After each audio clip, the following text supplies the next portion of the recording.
In the previous video, I asked you whether we are living our life or following a script. Today, I want to share how I realized that I was doing exactly that. I want to start with something honest. For a long time, I didn't think anything was wrong with my life. There was no crisis, no collapse, no dramatic moment where everything fell apart. That's exactly why it took me so long to see the truth. From the outside, my life looked solid.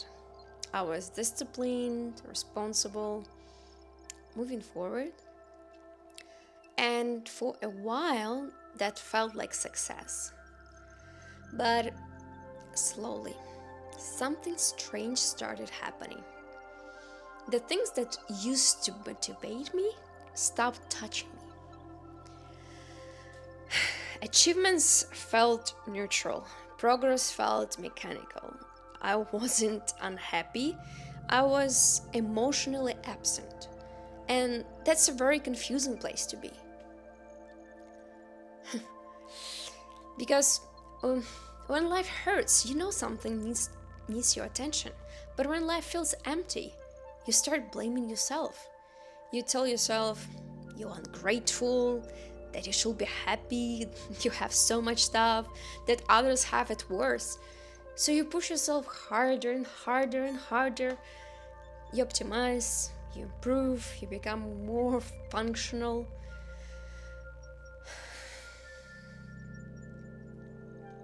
And without noticing it, you move even further away from yourself. The moment I realized something was deeply off didn't come from pain, it came from silence. I remember having time alone, no distractions, no responsibilities in that moment. And I asked myself a simple question: if no one was watching, would I still be living this life? And my body answered before my mind could: no. That answer scared me because it meant that many of my choices were not coming from desire but from expectation, from who I thought I had to be, from what made sense of paper on the paper, from what felt respectable and safe. That's when I started seeing the pattern.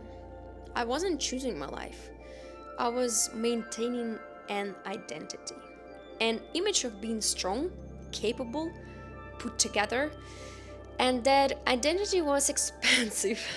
It cost me honesty, it cost me presence, it cost me feeling alive. I realized that I had learned very early to value control over truth. Control keeps you safe, truth makes you feel vulnerable. And if you ever learn that vulnerability leads to rejection, you will choose control every time. So I did what many people do: I stayed busy, very busy. Busy people don't have to feel, they don't have to listen, they don't have to ask dangerous questions, but the body knows. Even when the mind is convincing, the body carries the truth. Tension, fatigue, restlessness. Those were not problems to fix. There were messages I kept ignoring over and over and over and over. The real shift began when I stopped asking how to improve my life and started asking how to relate to myself. Not what I should do next, but what I'm forcing myself to tolerate. Not how do I become better, but where I'm abandoning myself. These questions didn't give me immediate answers, but they changed my direction.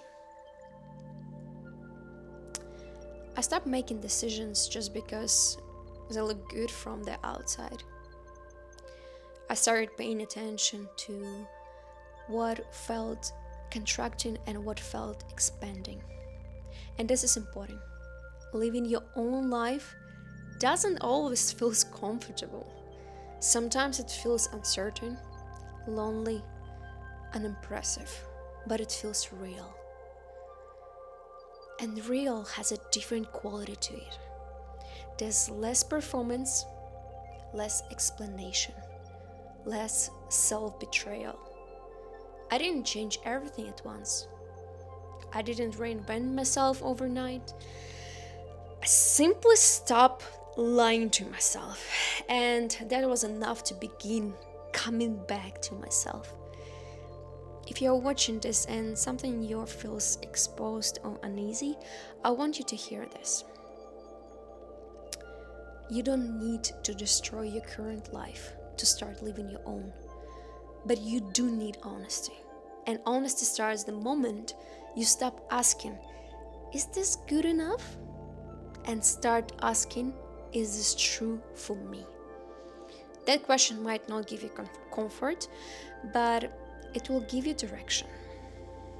And direction is what slowly leads you home.